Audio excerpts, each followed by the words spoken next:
The chilling waters of the Oslofjord in the early hours of April 9, 1940, served as the theater for one of the most dramatic and consequential naval blunders of the Second World War, a moment where supreme technological arrogance collided fatally with ancient, resolute defense.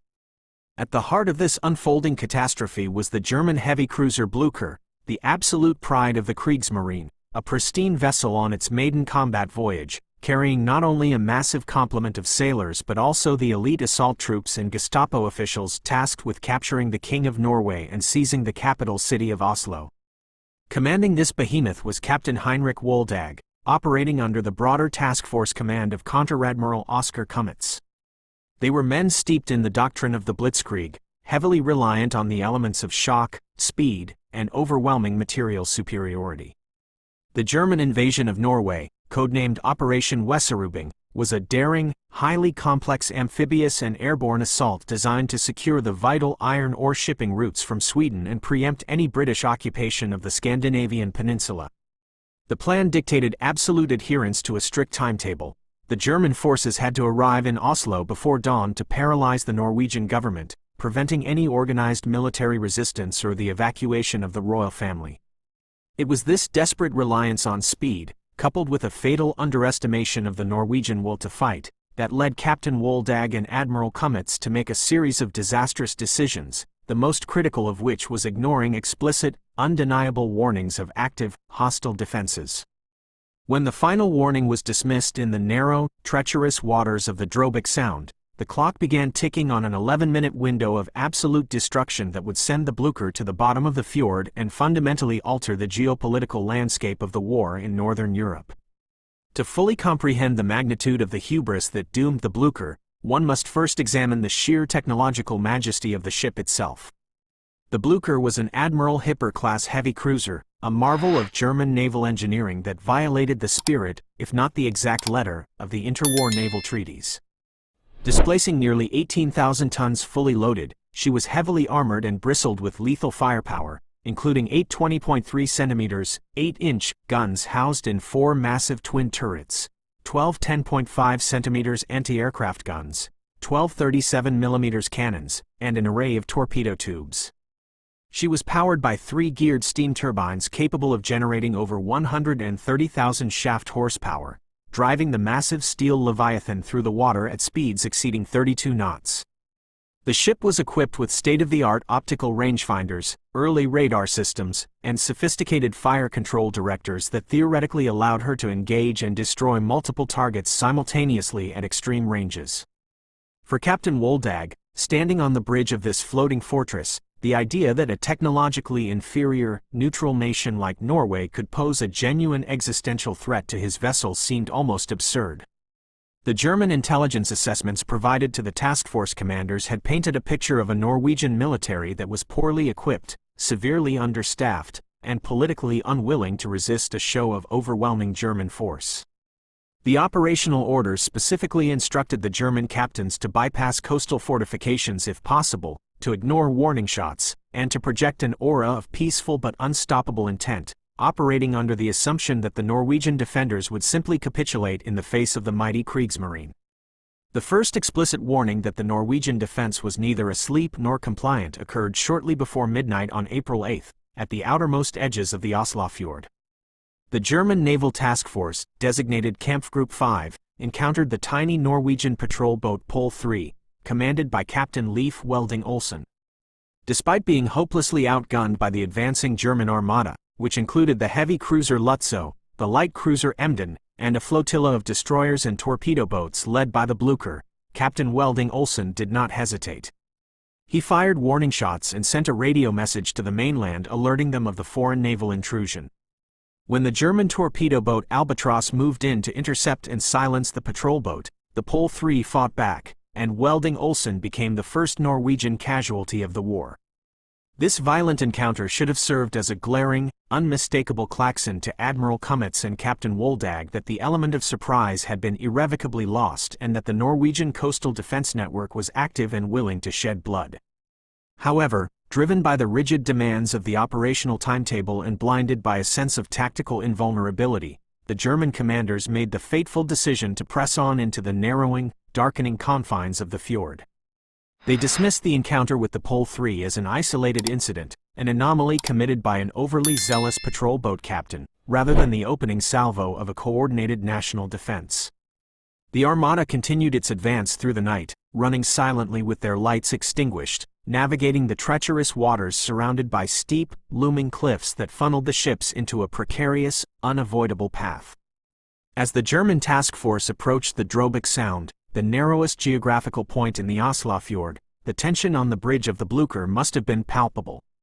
The sound was heavily fortified by the Oscarsborg Fortress, an aging military installation built in the late 19th century, situated on the islands of South Caholmen and North Caholmen directly in the middle of the strait. The fortress was commanded by Colonel Birger Eriksson, an experienced, 64-year-old Norwegian officer who was acutely aware of his immense responsibility. Unlike the German commanders who were gambling on intimidation, Colonel Eriksson was preparing for total war. He commanded a battery of 3 massive, ancient 28 cm, 11-inch, Krupp guns, manufactured in Germany and delivered to Norway in 1893. These guns, affectionately named Moses, Aaron, and Josva, were obsolete by modern naval standards.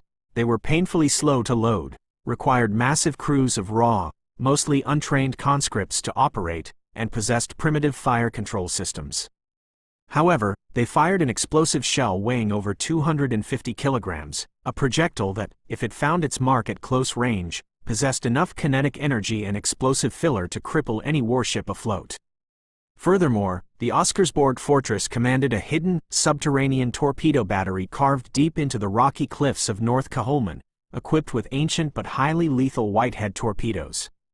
As the shadowy silhouette of the Blücher emerged from the coastal fog and steamed into the killing zone of the Drobak Sound at a speed of 15 knots, Colonel Eriksson faced a profound, agonizing decision. He had received no clear, unambiguous orders from the Norwegian High Command regarding how to engage the unidentified warships. He knew that firing upon the vessels would plunge his neutral nation into a devastating war, but he also knew that allowing the ships to pass meant the capitulation of his capital city. In a moment of supreme, legendary decisiveness, Eriksson famously declared to his officers, "Either I will be decorated, or I will be court-martialed." Fire! This command set in motion the events that would annihilate the Blücher. At 4:21 in the morning, the ancient Krupp gun Moses roared to life, shattering the pre-dawn silence with a blinding flash and a concussive shockwave that echoed across the fjord. The engagement that followed was an incredibly brief, localized, and apocalyptic display of destructive power, a furious 11-minute window wherein the hubris of the German command was violently and systematically dismantled. The first 28 cm shell from Moses struck the Blücher with pinpoint accuracy at a range of less than 2,000 meters. The massive projectile slammed into the ship's advanced anti-aircraft fire control director, situated high on the superstructure. The explosion instantly obliterated the director, killing the specialized crew and effectively blinding the ship's ability to coordinate a defense against close-range aerial or elevated coastal threats. But the collateral damage was far more catastrophic. The blast sent searing shards of razor-sharp shrapnel tearing through the surrounding bulkheads, ripping into the concentrated ranks of the German infantry and assault troops who were crowded onto the upper decks, awaiting their impending disembarkation in Oslo. Within seconds of the first shot, the pristine decks of the Blücher were transformed into a chaotic slaughterhouse, slick with blood and filled with the screams of the dying. The German captain had ignored the warning of the patrol boat, he had ignored the geographical reality of the narrow strait, and now he was paying the price in the sudden, explosive currency of high-explosive ordnance. Before the crew of the Blücher could even begin to process the shock of the first hit, the second Krupp gun, Aaron, fired. This shell struck the German cruiser near the aircraft hangar amidships. The Blücher was carrying Arado AR-196 reconnaissance float planes, heavily fueled with highly volatile aviation gasoline and loaded with incendiary bombs. The impact of the 28 cm shell ignited a massive, uncontrollable conflagration. The aviation fuel detonated, sending a massive fireball rolling through the ship's superstructure, igniting the wooden decking, the lifeboats, and the ready-use ammunition stored for the anti-aircraft guns. The midsection of the heavy cruiser was instantly engulfed in a towering inferno, illuminating the dark fjord in a hellish, flickering orange light. The resulting fires severed the ship's primary communication lines, isolating the bridge from the engine rooms and the damage control parties. Captain Woldag, reeling from the sudden, overwhelming assault, attempted to order his gunnery officers to return fire, but the chaotic, blinding nature of the attack made it nearly impossible to identify the source of the heavy shells in the darkness. The Blücher's smaller 10.5 cm guns began firing wildly at the flashes on the shoreline, but their lighter shells were entirely ineffective against the thick concrete and solid rock protecting the Norwegian gunners. The heavy damage inflicted by the Oscarsborg main battery was horrific, but the Blücher, a testament to the robust, heavily compartmentalized nature of German naval architecture, was still afloat and still moving. The ship's massive propulsion systems continued to drive her forward through the Sound, her engines screaming as the crew desperately tried to accelerate out of the kill zone. Captain Woldag believed that if he could just push the blazing vessel past the fortress, he could reach the wider, safer waters of the inner fjord, extinguish the fires, and still deliver his troops to Oslo. However, in his desperate bid for speed and escape, he sailed directly into the crosshairs of Colonel Eriksson's hidden ace, the submerged torpedo battery. The Norwegian commander of the torpedo battery, Commander Andreas Andersen, had been waiting patiently in the dark, damp subterranean bunker, tracking the blazing, illuminated silhouette of the Blücher as it slowly drifted into his firing alignment. Because the German ship was completely engulfed in flames, she made a perfect, unmistakable target against the dark water. At exactly 4:30, a mere 9 minutes after the first warning shot from Moses, Commander Andersen ordered the firing of 2 ancient, 40-year-old Whitehead torpedoes. These weapons, relics of a bygone era of naval warfare, raced through the freezing water of the fjord, leaving pale trails of compressed air bubbles in their wake. The first torpedo struck the Blücher squarely near the forward boiler room. The massive underwater explosion punched a gaping hole through the heavy Krupp-cemented armor belt, tearing open the hull and sending thousands of tons of freezing seawater rushing into the ship's vital engineering spaces. The influx of water instantly extinguished the roaring boiler fires, causing a catastrophic loss of steam pressure. A second torpedo followed moments later, slamming into the ship near the turbine rooms. This second impact was the fatal blow. It destroyed the remaining propulsion machinery, severed the ship's electrical grid, and plunged the burning, shattered cruiser into total darkness, save for the raging fires consuming her midsection. The mighty Blücher, the technological marvel of the Kriegsmarine, had been completely paralyzed and mortally wounded by a combination of 19th-century coastal artillery and obsolete torpedoes within an 11-minute window of engagement. The aftermath of the torpedo strikes was a scene of absolute, apocalyptic terror. With her engines dead and her steering unresponsive, the Blücher drifted helplessly out of the main current of the Sound, dropping anchor in a desperate attempt to prevent the ship from running aground on the rocky shoreline. The situation on board was irrecoverable. The fires amidships had spread to the 10.5 centimeters ammunition magazines, causing a series of massive, secondary internal explosions that tore through the ship's armored decks, buckling the steel bulkheads and ripping massive holes in the superstructure. The damage control teams, lacking water pressure, electricity, and communication, were utterly powerless to halt the inferno. Below decks, hundreds of German sailors and infantrymen were trapped in the dark, rapidly flooding compartments, fighting desperately for their lives as the freezing water rose around them. On the upper decks, the heat from the fires became so intense that the metal decking began to glow red-hot, forcing the survivors to crowd toward the bow and the stern, clinging to the railings as the ship slowly, inexorably began to list heavily to port. Admiral Kummetz and Captain Woldag, realizing that the ship was doomed and that the fires were threatening to detonate the primary 20.3 centimeters magazines, gave the order to abandon ship at 5:30. But the evacuation was a chaotic, disorganized nightmare. Most of the lifeboats and inflatable rafts had been incinerated in the midships fires or destroyed by the shrapnel from the Oscarsborg guns. The German soldiers, weighed down by their heavy combat gear, winter coats, and ammunition pouches, were forced to leap into the freezing, oil-slicked waters of the Oslofjord. The water temperature was barely above freezing, and the shock of the cold immediately incapacitated hundreds of men. They floundered in the dark, choking on the thick, toxic smoke billowing from the dying ship, struggling to stay afloat in the strong currents of the fjord. At 6:22, a final, massive internal explosion ripped through the Blücher. The ship rolled completely over onto her port side, her massive superstructure smashing into the water, and then slipped beneath the surface, sinking stern first into the dark depths of the fjord, taking hundreds of trapped men down with her. The entire engagement, from the arrogant dismissal of the initial warnings to the final, fatal plunge, was a masterclass in the disastrous consequences of military hubris. The sinking of the Blücher was a spectacular, humiliating tactical defeat for the Kriegsmarine, resulting in the loss of nearly 1,000 highly trained sailors, elite soldiers, and key Gestapo administrative personnel. However, the true significance of the 11 minutes of combat in the Drobak Sound extended far beyond the loss of a single heavy cruiser. It was a strategic catastrophe for the German political objectives in Norway. The destruction of the flagship threw the entire German naval task force into disarray.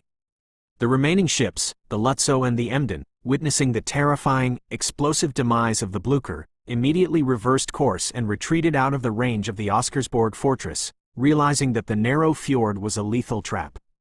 This forced the Germans to disembark their troops miles away from Oslo, drastically delaying the planned dawn occupation of the capital city. This unexpected, bloody delay bought the Norwegian government the most precious commodity in wartime: time.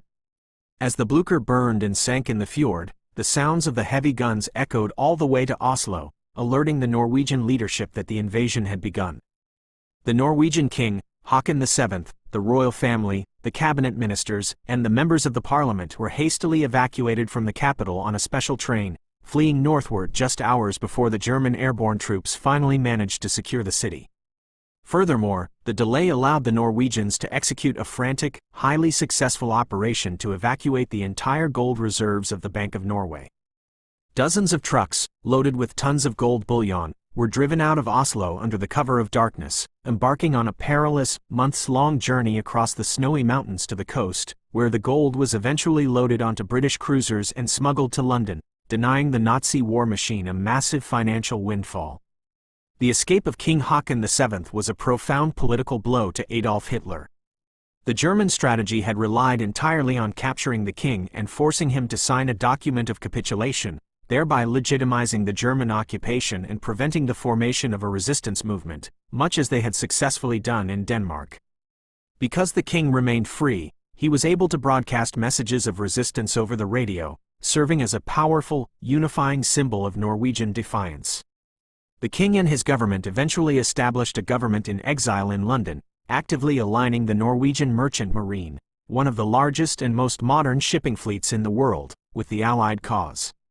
The Norwegian ships provided a massive, critical logistical lifeline for the British during the darkest days of the Battle of the Atlantic, transporting millions of tons of vital fuel, food, and munitions that kept the Allied war effort alive.